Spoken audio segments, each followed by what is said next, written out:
ইয়া আইয়ুহাল্লাযীনা আমানু সাল্লু আলাইহি ওয়া সাল্লিমু তাসলিমা। আল্লাহুম্মা সাল্লি আলা মুহাম্মাদ ওয়া আলা আলি মুহাম্মাদিন কামা সাল্লাইতা আলা ইব্রাহিম ওয়া আলা আলি ইব্রাহিম ইন্নাকা হামিদুম মাজিদ। আল্লাহুম্মা বারিক আলা মুহাম্মাদ ওয়া আলা আলি মুহাম্মাদিন কামা বারাকতা আলা ইব্রাহিম ওয়া আলা আলি ইব্রাহিম ইন্নাকা হামিদুম মাজিদ। সকলে পড়েন আলহামদুলিল্লাহ। সম্মানিত বন্ধুগণ, আল্লাহ তাআলা কোরআনে বলেন, লা ইন শাকারতুম লা আযীদান্নাকুম ওয়া লা ইন কাফারতুম ইন্না আযাবি লাশাদীদ। ও দুনিয়ার মানুষেরা, ও আমার বান্দারা, ও আমার বান্দিরা, আমার নিয়ামত পাওয়ার পরে আমি আল্লাহ তোমাকে যে নিয়ামত দিলাম, এই নিয়ামতগুলা পাওয়ার পরে যদি শুকরগুজার করো, যদি কৃতজ্ঞ হও, আমার প্রতি যদি সন্তুষ্ট হয়ে যাও, লা আযীদান্নাকুম, বান্দারে আমি তোমার নিয়ামত আরো বাড়িয়ে দেব। সুখের ব্যবস্থা আমি আল্লাহ করে দেব, ধন দৌলতের ব্যবস্থা করে দেব, সন্তানাদের ব্যবস্থা আমি আল্লাহ করে দেব, শান্তির ব্যবস্থা আমি আল্লাহ করে দেব। ও বান্দা শোনো, ওয়ালা ইন কাফারতুম, এই নিয়ামত পাওয়ার পরে, এত কিছু দেওয়ার পরে যদি অসন্তুষ্ট হও, নাফরমানি করো, কৃতজ্ঞতা যদি প্রকাশ না করো, ইন্না আযাবি লাশাদীদ, নিশ্চয়ই আমি আল্লাহ কঠিন আযাব দাতা, নিশ্চয়ই আমি আল্লাহ কঠিন আযাব দানকারী। আল্লাহু আকবার পড়েন। শুকরিয়া জানাই আল্লাহ, শুকরিয়া জানাই, আমরা তোমার বান্দা মোরা, শুকরিয়া জানাই, আমরা তোমার বান্দা মোরা, শুকরিয়া জানাই। শুকরিয়া জানাই আল্লাহ, শুকরিয়া জানাই, আমরা তোমার পাপী বান্দা, শুকরিয়া জানাই, আমরা তোমার পাপী বান্দা, শুকরিয়া জানাই।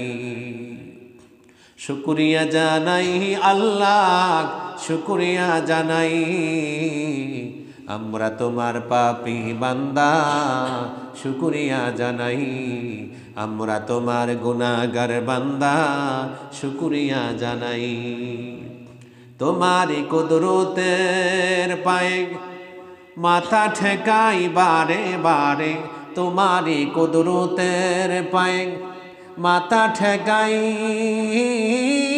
বারে বারে, অসহায় বান্দা মোরা, অসহায় বান্দা মোরা, মাথা লুটাই, শুকরিয়া জানাই আল্লাহ, শুকরিয়া জানাই।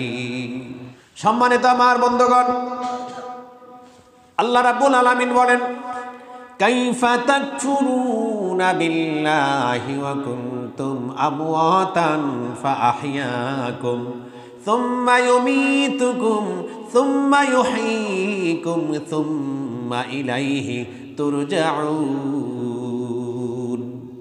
বান্দারে, কেমন করে কুফরি করো, কেমন করে আমার সাথে নাফরমানি করো। তোমরা ছিলা মৃত, তোমার অস্তিত্ব বলতে কিছুই ছিল না। ফাহিয়াকুম, আমি আল্লাহ তোমারে জীবিত করেছি। তুমি মৃত ছিলে, আমি আল্লাহ তোমারে পুনরাজীবিত করেছি, আমি আল্লাহ তোমারে জীবিত করেছি। সুম্মা ইউহয়ীকুম, বান্দারে আবার তোমাকে মরণের স্বাদ গ্রহণ করতে হবে। সুম্মা ইউহয়ীকুম, শুধু মরে যাইবা, পার পেয়ে যাইবা, ব্যাপারটা এরকম না। মরার পরে আমি আল্লাহ তোমারে আবার জীবিত করব। পড়েন না আল্লাহু আকবার। আল্লাহ বলেন, সুম্মা ইলাইহি তুরজাউন, দুনিয়ার মানুষেরা একবার ভাবো, একবার চিন্তা করো রে বান্দা, আল্লাহ আমাদেরকে বানাইলেন, শরীরের মধ্যে রূহ সঞ্চার করে দিলেন, তারপরে আবার মরণ দিবেন, মরণের পর আবার আমাদেরকে জীবিত করবেন।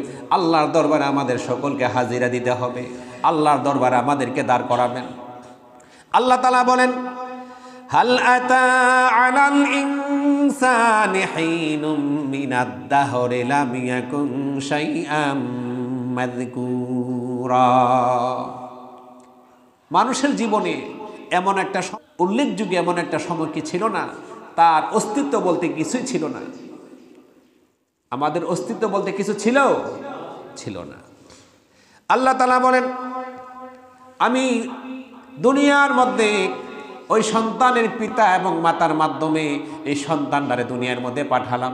মায়ের বক্ষ হতে, পিতার পৃষ্ঠদেশ মেরুদণ্ড থেকে সব নির্গত এক ফোঁটা বীর্য দিয়া আমি মানুষে বানাইলাম। এই বীর্যটাকে সর্বপ্রথম আমি আল্লাহ রক্তপিণ্ডে ধারণ করলাম। তারপরে আল্লাহ বলতেছেন, এই বীর্যটারে আমি আল্লাহ রাব্বুল আলামিন রক্তপিণ্ড বানালাম। রক্তপিণ্ডটারে আমি আল্লাহ গোস্ত আকৃতি বানালাম। গোস্তটার মধ্যে হাড় দিলাম। হাড় দেওয়ার পরে আমি আল্লাহ ছাউনি দিয়া একটা স্ট্রাকচার বানালাম। স্ট্রাকচার, এই আকৃতি বানানোর পরে তার মধ্যে আমি আল্লাহ রূহ সঞ্চার করে দিলাম। রূহটা দেওয়ার পরে সে কি খাবে? মায়ের পেটের মধ্যে দুনিয়ার কোনো মানুষ, দুনিয়ার কোনো ডাক্তার, দুনিয়ার কোনো কবিরাজ মায়ের পেটে সন্তানের খাবার ব্যবস্থা করতে পারবে না। এই জন্য আমি আল্লাহ রাব্বুল আলামিন মায়ের মাসিককে বন্ধ করে দিয়া মায়ের নাভির সাথে সন্তানের নাভিকে আমি আল্লাহ কানেক্টেড করে দিলাম। পড়েন না সুবহানাল্লাহ।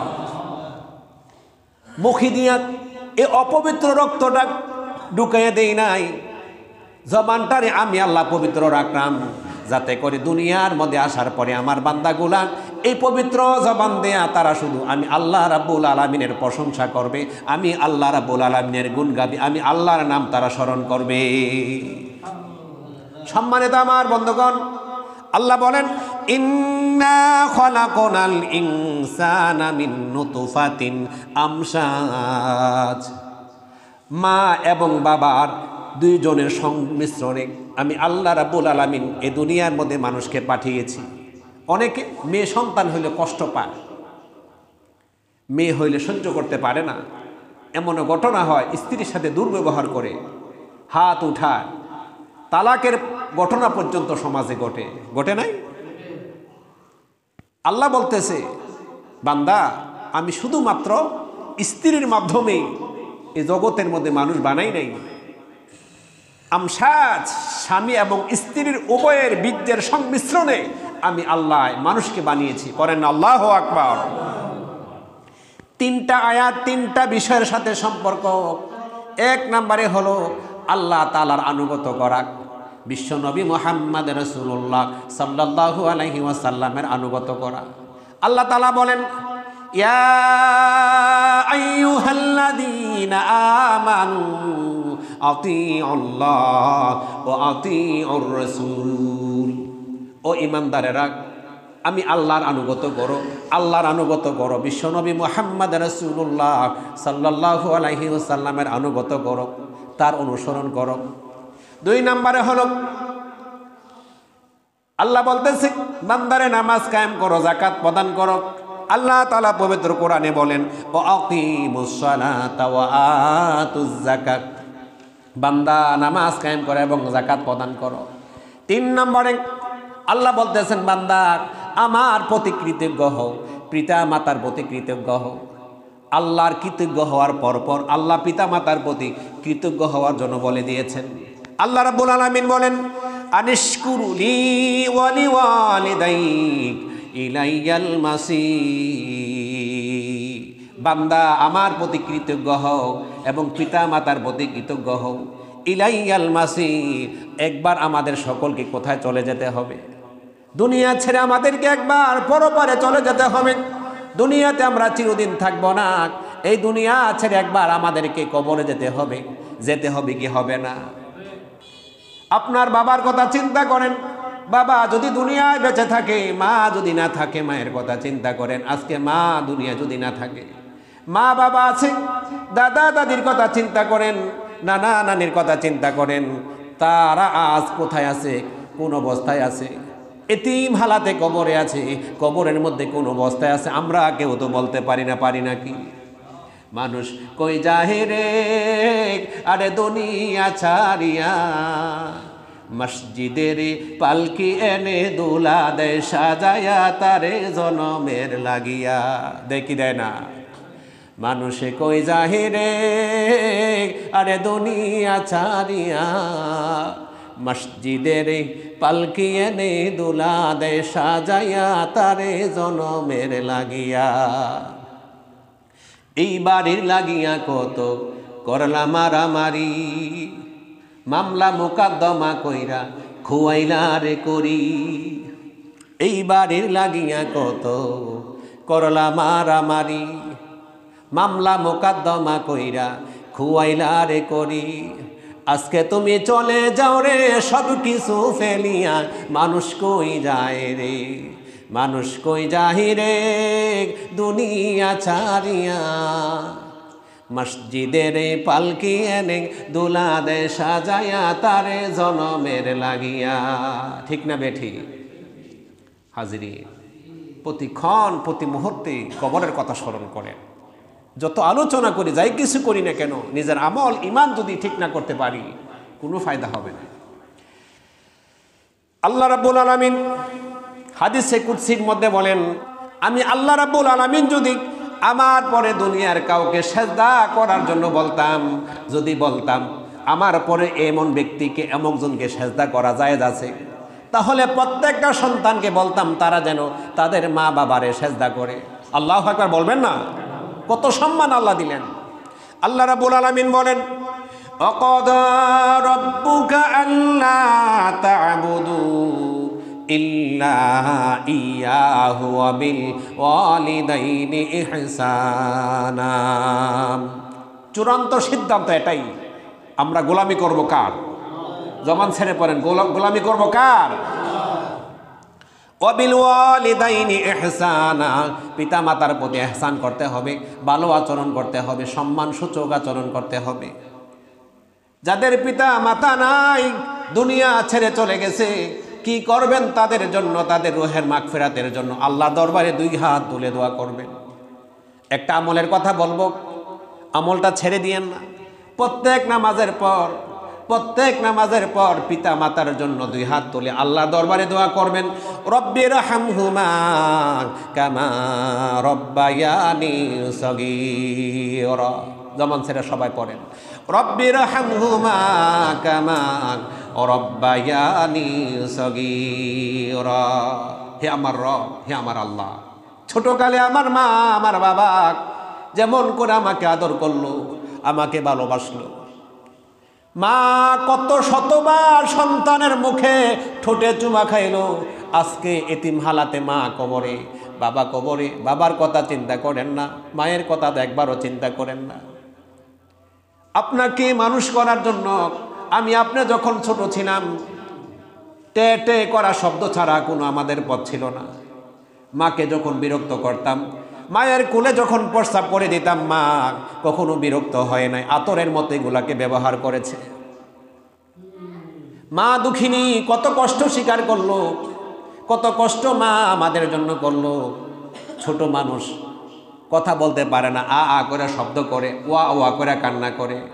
যত ব্যস্ততা থাকুক না কেন, শত ব্যস্ততা ছেড়ে দিয়া সন্তানের কান্নায় সাড়া দেয় তিনি হলেন মা। যত ব্যস্ততা থাকুক না কেন, সন্তান যখন কান্না করে, মা তখন সন্তানের প্রতি একটা ভালোবাসা জন্মিয়ে যায়। শত কাজ ছেড়ে দিয়ে মা সন্তানের কাছে যায়, সন্তানের খাবারের ব্যবস্থা করে কি করে না? এখন হয়তো মানুষের মধ্যে তেমন কোনো অভাব নাই। এমন একটা সময় ছিল, একটা দুইটা কাঁথা দিয়া মানুষের জীবনটা কাটছে, ছিল না?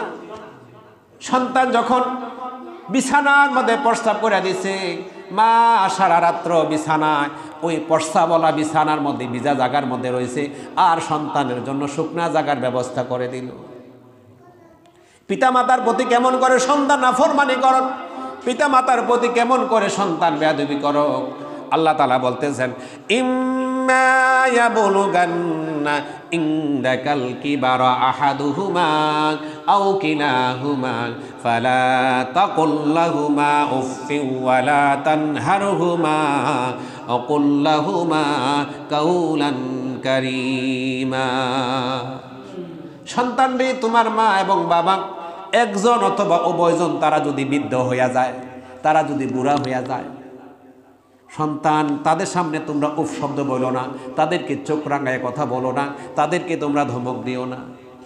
আল্লাহ বলতেছেন, অকুল্লাহুমা কাউলান কারিমা, পিতা মাতার সামনে সম্মানসূচক কথা বলো, আদবওয়ালা কথা বলো, এহসানওয়ালা কথা বলো। সন্তান যখন অসুস্থ হয়ে যায়, সন্তান যখন অসুস্থ হয়, মা কতক্ষণ মসজিদের মধ্যে মান্নত করে, এখানে যেই কবির যেই কথাগুলা বলবো এটার মধ্যে শিরকের কিছু কথা আছে, কবির কথা, কোরআনের কথা না, হাদিসের কথা না। সন্তান যখন অসুস্থ হয়, মা কখনো মসজিদের মধ্যে মান্নত করে, আবার দরগার মধ্যে মান্নত করে, এখানে যায় সেখানে যায়, ডাক্তারের কাছে যায়, কবিরাজের কাছে যায়, মা পাগল পারা হয়ে যায়। কবি জসিমউদ্দিন বলেন, নামাজের ঘরে মোমবাতি মানে, দরগায় মানে দান, ছেলেরে তাহার ভালো করে দাও, কাঁদে জননীর পান। ভালো করে দাও আল্লাহ রসুল, ভালো করে দাও পীর, কাঁদিতে কাঁদিতে মুখখানি বাসে, কহিয়াক নয়ননী। মা সন্তান যখন অসুস্থ হয়, মা দুঃখিনী, সন্তানের জন্য পাগল পারা হয়। আচ্ছা বলেন তো, ফিসাবে কি কারো রোগ ভালো করতে পারে? কোনো নবীরা ভালো করতে পারছে? সকল কিছু ভালো করেন কে? রোগ নিরাময় করে দেন কে? আমাকে আপনাকে সুস্থ রাখেন কে? রিজিকের মালিক কে? হায়াতের মালিক কে? এ আল্লাহ রাব্বুল আলামিনের সকল কিছুর মালিক। আন্নাল কুওয়াতা লিল্লাহি জামিআ, সকল ক্ষমতার মালিক কে? হাদিস শরীফের মধ্যে আসছে, তিন ব্যক্তি যখন আল্লাহর কাছে দোয়া করে, আমার আল্লাহ সেই দোয়াকে কখনো ফিরাইয়া দেয় না। হুজুরের দোয়া, পিসাবের দোয়া, অন্য মানুষের দোয়া কবুল হতে পারে এবং নাও হতে পারে 50%। হাদিস শরীফের মধ্যে আসছে, রাসূল বলেন, সালাসাতুন দাওয়াতিন মুস্তাজাবাতুন লা শাক্কা ফিহিন্না, দাওয়াতুল ওয়ালিদ, তিন শ্রেণীর মানুষ আল্লাহর দরবারে দোয়া করলে দোয়া ফিরে আসে না, দোয়া যেন কবুল হয় তাতে কোনো সন্দেহ নাই। এক নম্বরে হলো দাওয়াতুল ওয়ালিদ, পিতা মাতার দোয়া। দুই নম্বরে হলো দাওয়াতুল মুসাফির, মুসাফিরের দোয়া। তিন নম্বরে হলো দাওয়াতুল মাজলুম, মাজলুমের দোয়া। পিতা মাতার দোয়া, মুসাফিরের দোয়া, মাজলুমের দোয়া। মাজলুম ব্যক্তি যদি আল্লাহর কাছে ফরিয়াদ করে, আল্লাহ তোমার বান্দা আমার পদে জুলুম করলো, মনে গো আমার সে শক্তি নাই, আমার সে সামর্থ্য নাই, তোমার কাছে বিচার দিলাম।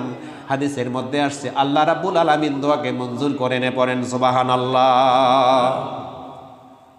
রাসূলুল্লাহর একজন সাহাবী আল্লাহর হাবিবের দরবারে আসলেন, বললেন, ইয়া রাসূলুল্লাহ, আমার বৃদ্ধ মা হাঁটতে পারে না, দৌড়াতে পারে না, আমি আমার মারে কাঁধে নিয়ে আল্লাহর ঘরকে তাওয়াফ করিয়েছি, হজের যাবতীয় কাজ আমার মাকে কাঁধে নিয়ে করিয়েছি। ইয়া রাসূলুল্লাহ, আমার মায়ের হক আদায় হয়েছে কিনা? আমার মা আমার জন্য যে কষ্ট করলেন, আমি যেন আমার জন্য এত কষ্ট স্বীকার করলেন, আর আমি তার বিনিময়ে তাকে যেন কাঁধে করায় এত কষ্টের কাজটা করলাম, আমার মায়ের হকটা আদায় হয়েছে কিনা? আল্লাহর হাবিব বললেন, সাহাবী শোনো, তুমি যখন তোমার মায়ের পেটে ছিলা, তোমার মা যখন খাবারের মধ্যে বসতো, তখন তুমি পেটের মধ্যে লাথি দিয়েছো, গুতা দিয়েছো। তোমার মা সামনে প্লেটটাকে ঠেলে দিয়া বিছানায় চলে গেল, আর মা খাবার খেতে পারলো না। তোমাকে যখন ডেলিভারি করানো হলো, সন্তান যখন দুনিয়াতে আসে, ডেলিভারির সময়ে মায়ের যে কষ্ট হয়, এই সামান্য একটা সেকেন্ডের, একটা নিঃশ্বাসের সেকেন্ড হকও তুমি আদায় করতে পারো না, পড়েন সুবহানাল্লাহ। একটা নিঃশ্বাসের হকও তোমার আদায় হয় নাই। মায়ের পেটে যখন সন্তান থাকে, সন্তান যখন পেটে লাথি দেয়, মা দুঃখিনী খাইতে পারে না। হাদিস শরীফের মধ্যে আসছে, হাদিসের মধ্যে আসছে, মা যেন ঠিকমতো খেতে পারলো না, সারাদিন না খায়া নফল রোজা রাখলে যে সওয়াব হতো, ওই মায়ের আমল নামা আল্লাহ সেই পরিমাণ সওয়াব লিখে দিবেন, পড়েন সুবহানাল্লাহ। মা পেটে সন্তান ধারণ করলো, রাতের বেলা যখন পেটে সন্তান লাথি দেয়, গুতা দেয়, হাত দিয়া পা দিয়া, সারা রাত্র মা ঠিক মতে ঘুমাতে পারে না। হাদিসের মধ্যে আসছে, রসুল বলেন সারা রাত্র দাঁড়াইয়া দাঁড়াইয়া নফল নামাজ পড়লে যে সব হতো, সন্তান পেটে ধারণ করার কারণে আল্লাহ মায়ের আমল নামায় সেই পরিমাণ সব লিখে দিবেন। পড়েন আল্লাহু আকবার। রসুলুল্লাহ দরবারে একজন সাহাবী আসছেন, বললেন ইয়া রাসূলুল্লাহ, আমি সেবা করব কার? আমার কাছে সবচেয়ে বেশি হকদার কে ব্যক্তি, হক পাওনা কে ব্যক্তি? আল্লাহর হাবিব বললেন উম্মুকা, তোমার মা। সাহাবী বললেন ইয়া রাসূলুল্লাহ, তারপরে করব কার? আল্লাহর হাবিব বললেন উম্মুকা, তোমার মা। তারপরে বললেন ইয়া রাসূলুল্লাহ, তারপরে করব কার? আল্লাহর হাবিব বললেন উম্মুকা, তোমার মা। সাহাবী আবারও প্রশ্ন করলেন ইয়া রাসূলুল্লাহ, তারপরে করব কার? আল্লাহর হাবিব বললেন আবুকা, তোমার বাবা। মায়ের কথা কয়বার বলছে? মাকে একটা অনুষ্ঠান যখন হয়, সেখানে প্রাইজ ঘোষণা করে ফার্স্ট, সেকেন্ড, থার্ড, মূলত প্রাইজ তিনটাই হয় না? মাকে আল্লাহ রাব্বুল আলামিন তিনটা পুরস্কার দিয়ে দিলেন। বাবারে দিলেন সান্ত্বনা পুরস্কার, ঠিক না? মাকে এই জন্য আল্লাহ রাব্বুল আলামিন দিলেন। মা যে কষ্টটা সহ্য করে, বাবা সেই পরিমাণ কষ্ট সহ্য করতে হয় না। মা যে গর্ভের মধ্যে 10 মাস 10 দিন কম বেশি হইতে পারে সময়টা, সন্তানকে যেন গর্ভে ধারণ করে, বাবাকে সেই কষ্টটা সহ্য করতে হয় না। মা যেন 2 বছর সন্তানকে দুধ খাওয়ান, বাবা সেই কষ্ট সহ্য করতে হয় না। এই জন্য আল্লাহ রাব্বুল আলামিন মায়ের মর্যাদাকে বাড়ায় দিলেন। পড়েন সুবহানাল্লাহ। হাদিস শরীফের মধ্যে আসছে রিদা রব্বি রিদাল ওয়ালিদ ওয়া সাখাতা রব্বি ফি সাখাতিল ওয়ালিদ। বাবা মায়ের সন্তুষ্ট, আল্লাহ সন্তুষ্ট হয়ে যায়। বাবা মায়ের অসন্তুষ্টি আল্লাহর আরশ পর্যন্ত অসন্তুষ্ট হয়ে যায়। পিতামাতাকে যদি কেউ অসন্তুষ্ট রেখে, সন্তানের প্রতি অসন্তুষ্ট থেকে যদি কোনো মা বাবা ইন্তেকাল করে, মা বাবা যদি সন্তানের প্রতি অসন্তুষ্ট হয়, এই অবস্থায় যদি সন্তানের ইন্তেকাল হয়, আল্লাহর জান্নাত পাওয়ার সম্ভাবনা বেশি একটা নাই। আল্লাহর জান্নাত পেতে হলে আল্লাহ রাব্বুল আলামিনের ইবাদতের পরে পিতামাতার প্রতি আনুগত্যশীল হওয়া লাগবে। পিতামাতার প্রতি যত্নশীল হওয়া লাগবে। হাদিস শরীফের মধ্যে আসছে, কোনো সন্তান যদি পিতামাতার দিকে সওয়াবের নজরে, নেক নজরে তাকায়, আল্লাহ তার আমল নামার মধ্যে একটা কবুল হজের সওয়াব লিখে দেন। পড়েন সুবহানাল্লাহ। সাহাবীরা বলল ইয়া রাসূলুল্লাহ, কোনো ব্যক্তি যদি প্রত্যেক দিন 100 বার তাকায়? আল্লাহর হাবিব বললেন কোনো ব্যক্তি যদি তার মায়ের দিকে বা বাবার দিকে নেক নজরে 100 বার তাকায়, আল্লাহ তার আমল নামায় 100টা কবুল হজের সওয়াব লিখে দিবেন। পড়েন সুবহানাল্লাহ। পিতামাতা যদি অসন্তুষ্ট থাকে, মরণের কালে নসিব হবে না, কালেমা নসিব হবে না। মরণকালে কালেমা নসিব হওয়ার সম্ভাবনা নাই। আল্লাহ রাসূলের একজন সাহাবী আলকামা রাদিয়াল্লাহু তাআলা আনহু, তার যখন ইন্তেকালের সময়টা আসলো, রাসূলুল্লাহ দরবারে বলা হলো ইয়া রাসূলুল্লাহ, আপনার সাহাবী আলকামা, তার জবান দিয়া কালেমা বের হয় না। আমরা সাহাবারা বহু চেষ্টা করেছি, বারবার তাকে বলেছি ও আলকামা পরলাক ইলাহা ইল্লাল্লাহু মুহাম্মাদুর রাসূলুল্লাহ সাল্লাল্লাহু আলাইহি ওয়াসাল্লাম। ইয়া রাসূলুল্লাহ, বহু চেষ্টা করতেছি নবী গো, আলকামার জবান দিয়ে কালেমা তো বের হয় না। আল্লাহর হাবিব বললেন আলকামার মা অথবা বাবা তারা বেঁচে আছে কিনা? সাহাবারা বলল ইয়া রাসূলুল্লাহ, আলকামার বাবা বেঁচে নাই, তার মা বেঁচে আছে। আল্লাহর হাবিব বললেন ও আমার সাহাবারা, আলকামার মাকে বলবা আমার কাছে আসার জন্য। সে যদি আসতে অপারগ হয়, ব্যর্থ হয়, আমি রসুল তার মায়ের কাছে যাব। রসুলুল্লাহর কথা মতো আলকামার মাকে খবর দেওয়া হলো, তোমাকে রাহমাতুল লিল আলামিন বিশ্বনবী খবর দিয়েছেন রসুলের কাছে যাওয়ার জন্য। আলকামা রাদিয়াল্লাহু তাআলা আনহুর মা বহু কষ্ট করে রসুলুল্লাহ দরবারে হাজির হলেন। আসার পরে বলেন ইয়া রাসূলুল্লাহ, আপনি আমাকে ডেকেছেন, কি জন্য নবীকে ডেকেছেন? বলছে আলকামার মা, তোমার সন্তানের প্রতি তুমি কতটুকু সন্তুষ্ট? বলছি ইয়া রাসূলুল্লাহ, তার গোটা জীবনে সে আমাকে তুচ্ছ তাচ্ছিল্য করেছে, আমার ওপরে তার স্ত্রীকে প্রাধান্য দিয়েছে, আমাকে সেবা যত্ন করে নাই, আমার ঠিক মতো খবর নেয় নাই, তার স্ত্রীর কথা মতো সে চলছে। আল্লাহর হাবিব বললেন, আলকামার মা, তোমার আলকামারে ক্ষমা করে দাও। আলকামার মা বলল, ইয়া রাসূলুল্লাহ, আলকামা আমার প্রতি যেই বেইনসাফ করেছে, যে জুলুম করেছে, আমি মা তারে ক্ষমা করব না, আমি তারে ক্ষমা করতে পারি না। আল্লাহর হাবিব কয়েকবার বললেন, বলার পরেও সে বলতেছে না, আমি ক্ষমা করব না। বিশ্বনবী মুহাম্মদ রাসূলুল্লাহ সাহাবাদেরকে বললেন, সাহাবারা, আলকামার জন্য আগুনের একটা কুণ্ডলী বানাও, কাঠ এবং লাকড়ি দিয়া, কাঠ লাকড়ি আগুন দিয়া আগুনের একটা কুণ্ডলী বানাও। রাসূলুল্লাহর কথা মতো সাহাবারা বললেন, ইয়া রাসূলুল্লাহ, কি জন্য বানাবো? বললেন, আল্লাহর হাবিব বললেন, এ আগুনের কুণ্ডলীর মধ্যে আলকামারে ছেড়ে দেব। আলকামার মা বললেন, ইয়া রাসূলুল্লাহ, আমি মা, আমার সামনে আমার সন্তানরা আগুনে জ্বলবে, আমি মা হয়ে সহ্য করতে পারবো না। ইয়া রাসূলুল্লাহ, আমি আমার আলকামারে চিরদিনের জন্য ক্ষমা করে দিলাম। পড়েন সুবহানাল্লাহ। আলকামাকে যখন আলকামার মা ক্ষমা করে দিলেন, কিছুক্ষণ পর অন্য সাহাবীরা খবর পাঠালেন, ইয়া রাসূলুল্লাহ, আপনার সাহাবী আলকামা পড়তেছে, লা ইলাহা ইল্লাল্লাহু মুহাম্মাদুর রাসূলুল্লাহ সাল্লাল্লাহু আলাইহি ওয়াসাল্লাম। আজকে সমাজের মানুষ, আজকে দেশের মানুষ, ইয়ং জেনারেশন পিতা মাতার প্রতি ততটা যত্নশীল না। কোরআন হাদিস না বোঝার কারণে, কোরআনের সঠিক জ্ঞান না থাকার কারণে তাদের দ্বারা পিতামাতা কষ্টের শিকার হচ্ছে। অনেক পিতামাতাকে বৃদ্ধাশ্রমে থাকতে হচ্ছে কি হচ্ছে না? অনেক পিতামাতা কষ্টের মধ্যে আছেন, মানুষের কাছে বলতেও পারে না, সহ্য করতেও পারে না। কেমনি বলবে মানুষের কাছে সন্তানের অভিযোগ? ও ইয়ং জেনারেশন, ও ভাইয়েরা শোনেন, মা মারলে, বাবা মারলে এই বিচার দুনিয়ার মানুষ করার মতো ক্ষমতা রাখে না।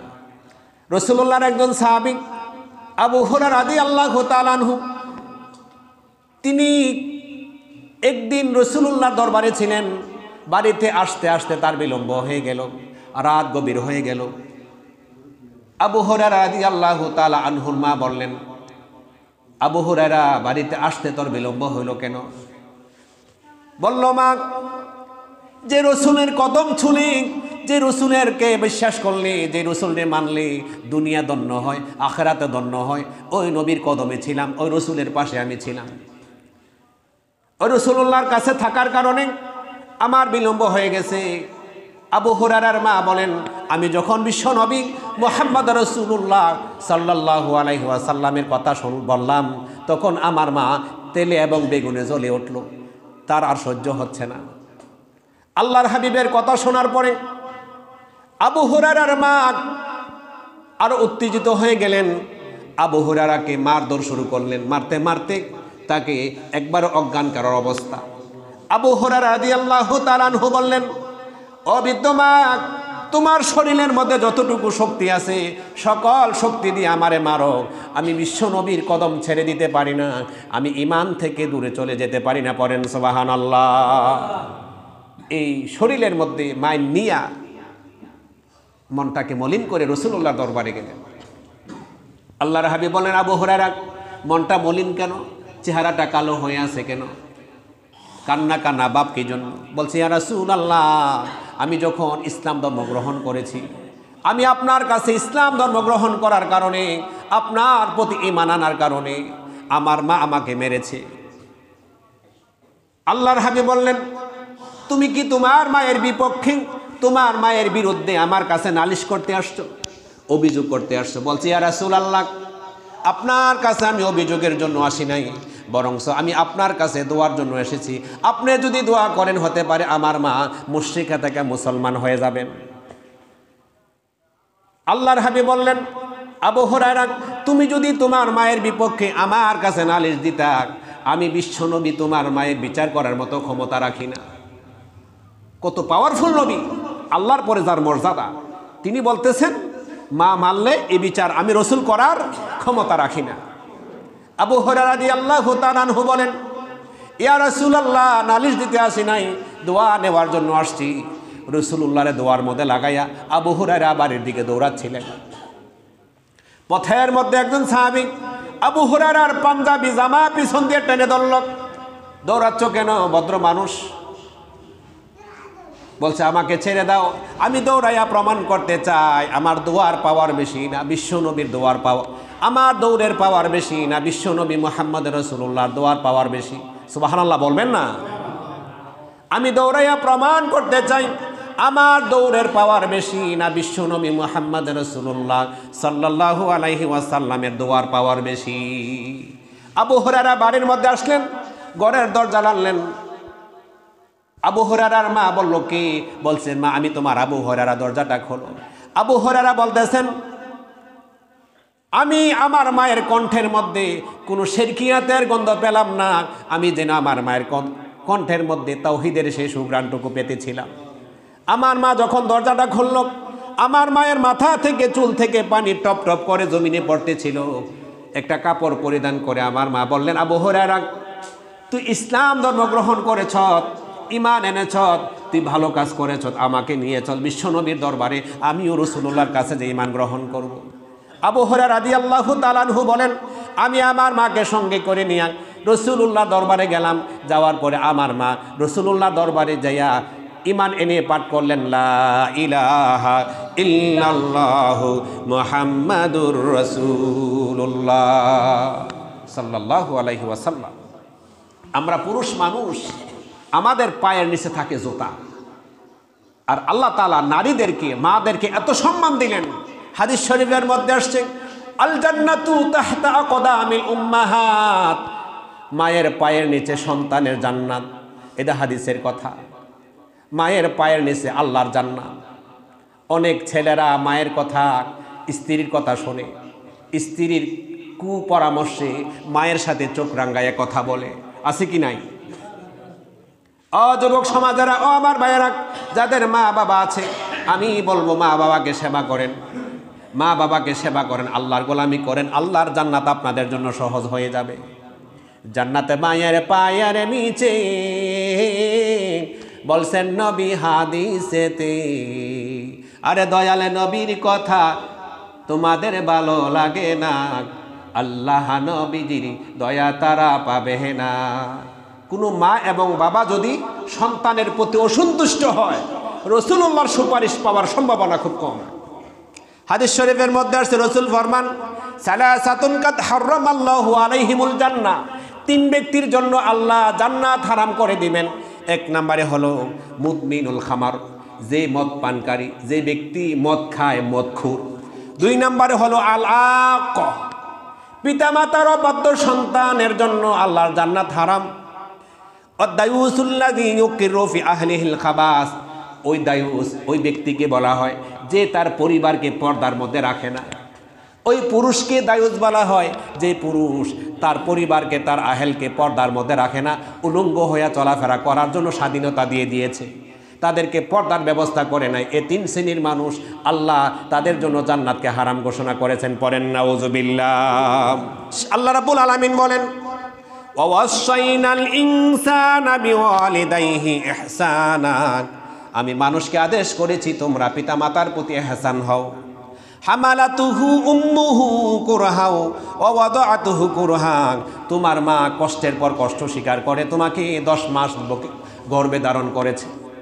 তোমার মা 10 মাস 10 দিন তোমাকে গর্ভে ধারণ করলো, তারপরে 2 বছর তোমার মা তোমাকে কষ্টের পর কষ্ট স্বীকার করে দুধ পান করালো।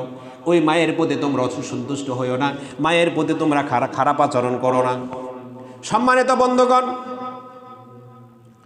3 ব্যক্তি কাল কিয়ামতের ময়দানে, হাদিসের মধ্যে আসছে 3 ব্যক্তির দান, 3 ব্যক্তির দান সদকা, 3 ব্যক্তির দান সদকা আল্লাহর দরবারে গ্রহণযোগ্য হয় না, আল্লাহর দরবারে কবুল হয় না। কয় ব্যক্তি? এই হাদিসটা বলে আজকের আলোচনা শেষ। 1 নম্বরে হলো আল-আক, পিতামাতার অবাধ্য সন্তান, ওয়াল মান্নান, খোটা দানকারী, ওয়াল মুকাদ্দিবু বিল কদর, ভাগ্যের প্রতি অবিশ্বাসকারী। কথাটা আবারও মন দিয়ে শোনেন, এটা আমাদের সমাজে বেশি আছে বিদায় হাদিসটা আবারও রিপিট করতেছি।